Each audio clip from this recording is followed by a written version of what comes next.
Despite our age, occupation, education levels, financial status, and beliefs, we all have one thing in common. Everyone in this room got dressed today. And I thank you all for that. Think about that for a moment.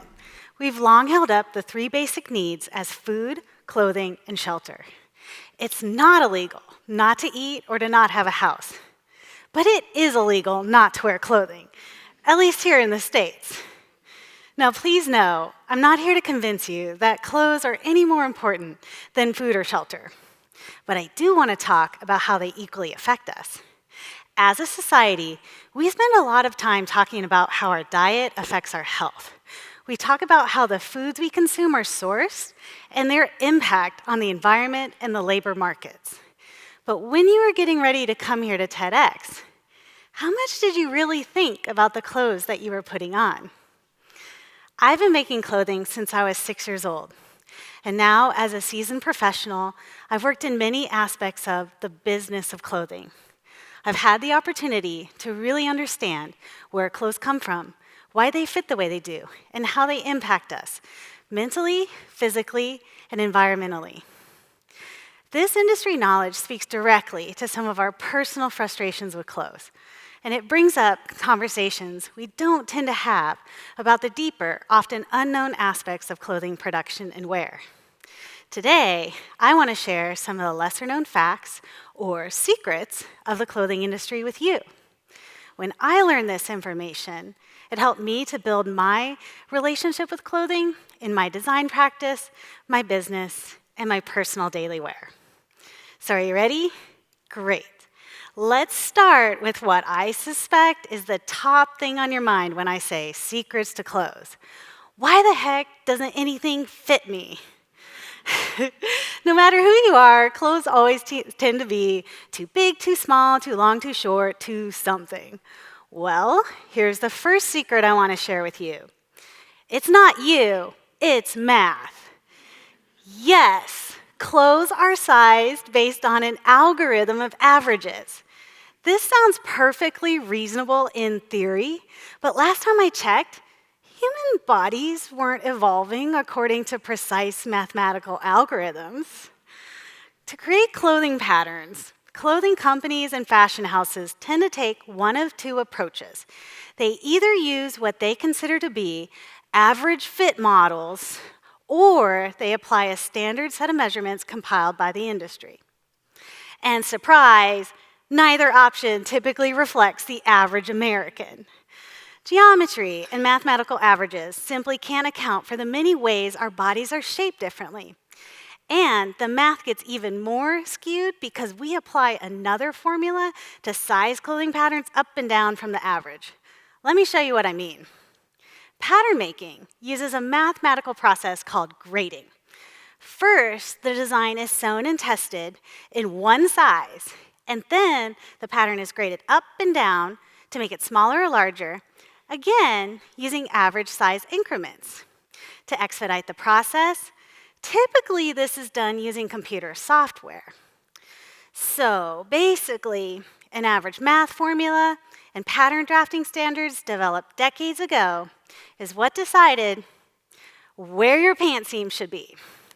Now, I'm guessing some of my left brain friends are thinking that with today's technology, we should be able to get the math to work. And I suspect you're right. The challenge is that this would mean goodbye mass production and hello high production costs. In other words, to get your clothes to fit better, that would mean lower profits for the clothing industry and higher prices for you. This brings us to the financial aspects of clothing production and wear. Why do we pay what we pay? A commonly held assumption is that price reflects quality. If something's more expensive, it must be better, right? Well, here's the next secret I want to share with you. The price of clothing seldom reflects the quality of material, construction, or fit. This is because clothing is always handmade. I mentioned mass production a few minutes ago, and yes, clothes are mass-produced, but not by machines or robots.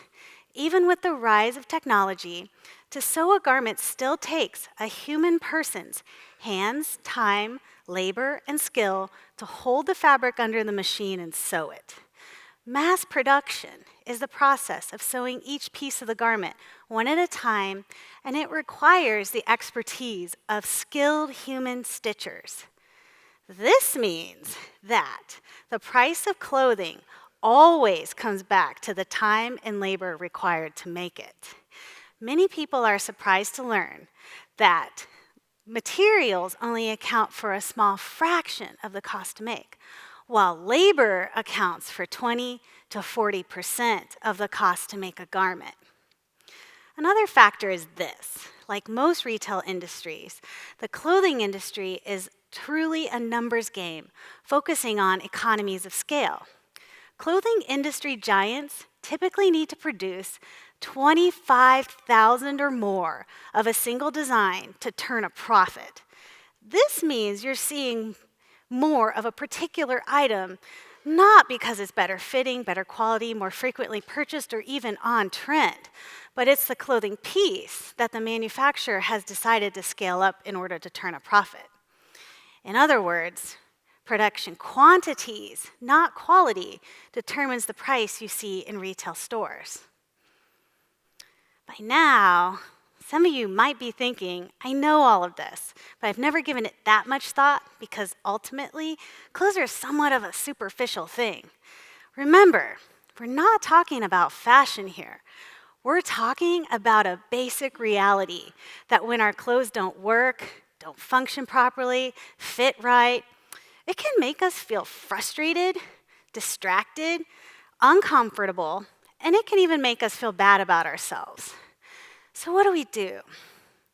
We keep on buying clothes, hoping that this time we'll bring home or ship home that perfect fitting pair of jeans, the chic little black dress, the really warm winter coat, a power suit, or something. This practice is causing us to accumulate quite a lot of clothes. Let's take a look again at some of that pesky math to get a solid sense of what this means. The average American tosses anywhere from 60 to 81 pounds of clothing each year. This is the equivalent of 200 men's t-shirts. Yes, many of us donate these items, but ultimately they live their lives and they end up in the landfill.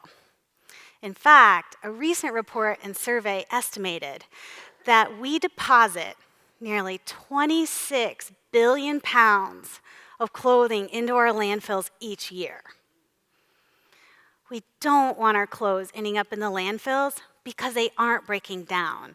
To keep our material costs cheap, we use polyester, and that's a form of plastic. In fact, almost 60% of our clothes are made from plastic, according to a new report from the Ellen MacArthur Foundation. This plastic distributes tiny particles into our drinking water and ecosystems every time we wash our clothes. And this is just one of the many contributing factors that make textiles the second largest global pollutant affecting the earth today.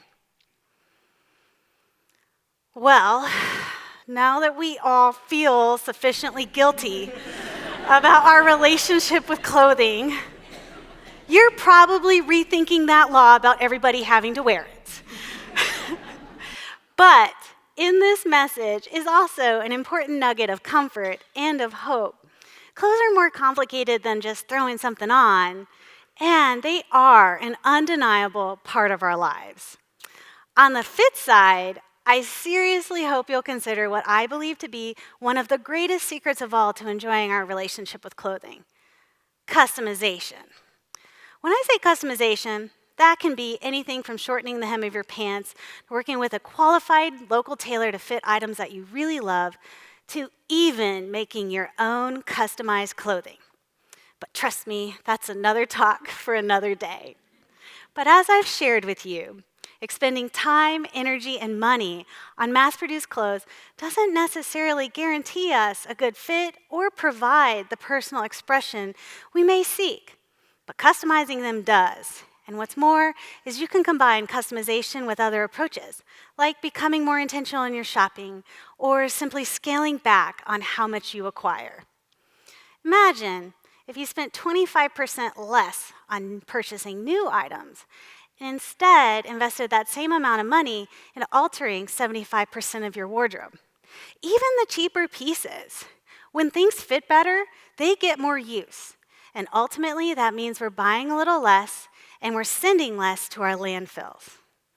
As basic necessities, we consume food and wear clothes every day. We're constantly talking about the calories of our food, its nutritional value, and its impact on our health and our world. Though we seldom talk about clothing with this much intention or recognition of the deeper implications of our relationship with clothing. Perhaps we should. Thank you.